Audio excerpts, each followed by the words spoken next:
In 1928, a woman named Catherine Donahue, one of the Radium Girls, had to have her jaw removed due to radiation poisoning from painting glow-in-the-dark watch faces. And she later died at the age of 35, her body so radioactive that her burial site had to be marked with a warning sign. Hundreds of women like Catherine were poisoned and disfigured by the same toxic substance, all in the name of corporate greed and the pursuit of a fashionable timepiece. But here's where it gets dark.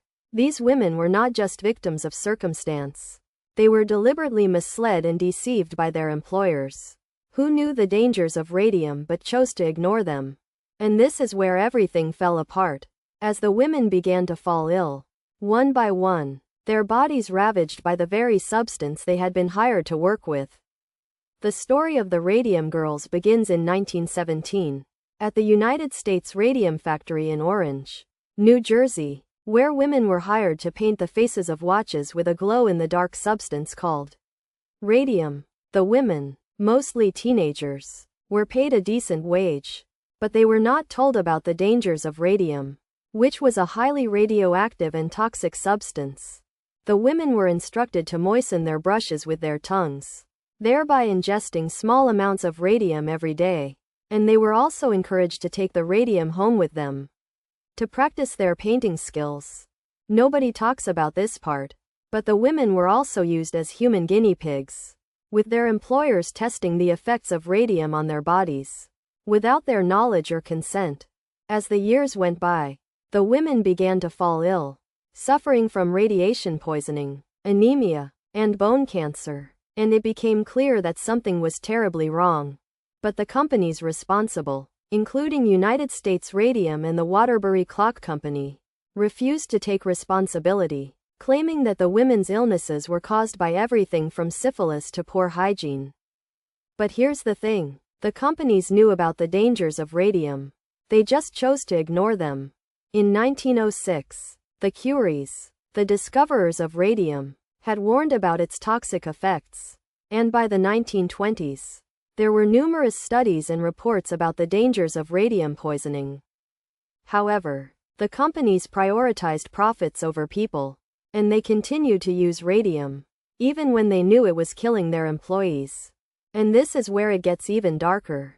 The women who worked with radium were not just poisoned, they were also disfigured, with many suffering from necrosis of the jaw, a condition where the jawbone disintegrates, causing severe pain and disfigurement. One of the most famous cases is that of Margaret Giblin, who had to have her jaw removed, and was left with a gaping hole in her face, a constant reminder of the horrors she had endured. And this is where everything fell apart, as the women began to fight back, demanding justice and compensation for their suffering. As the women's illnesses worsened, they began to organize, demanding better working conditions and compensation for their suffering. They faced fierce resistance from the companies, who claimed that the women's illnesses were not caused by radium, but by other factors, such as poor hygiene or loose morals. But the women persevered, and in 1928, they filed a lawsuit against the United States Radium Company, demanding damages for their injuries. The lawsuit was a landmark case, as it was one of the first times that workers had sued their employers for occupational injuries. And it paved the way for future labor rights movements.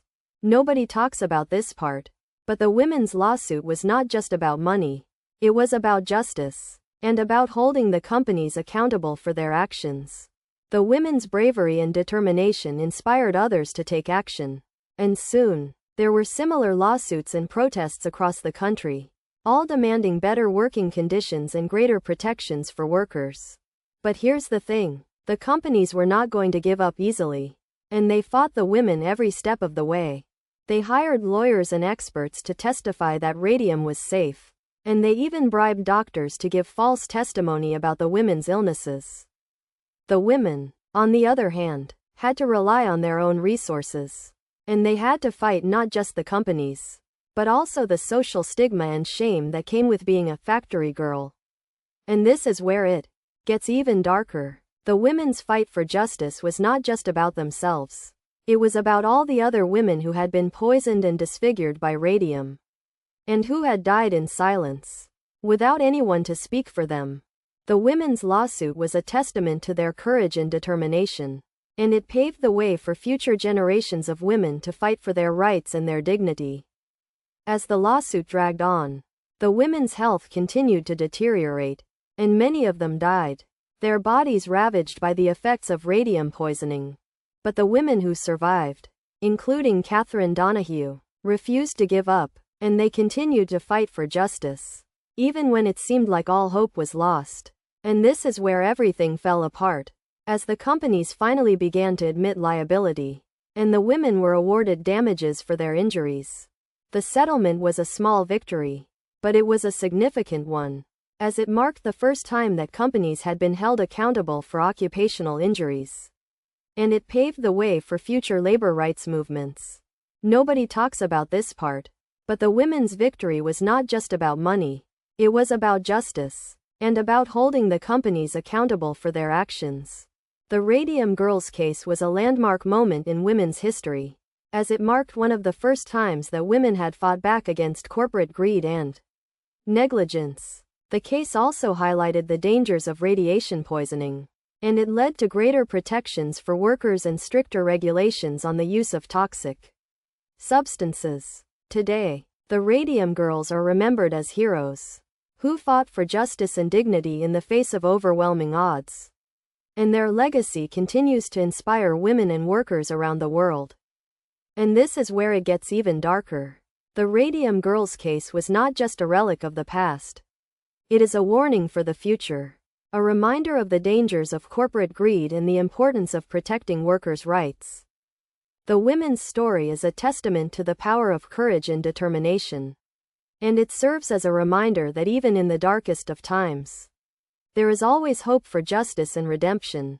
In the end, the Radium Girls case was a tragic reminder of the human cost of corporate greed and the importance of protecting workers' rights. The women's story is a powerful testament to the strength and resilience of women, and it serves as a warning to companies that prioritize profits over people. And this is where it all comes together. The Radium Girls case was a landmark moment in women's history, a testament to the power of courage and determination, and a reminder of the dangers of corporate greed and the importance of protecting workers' rights.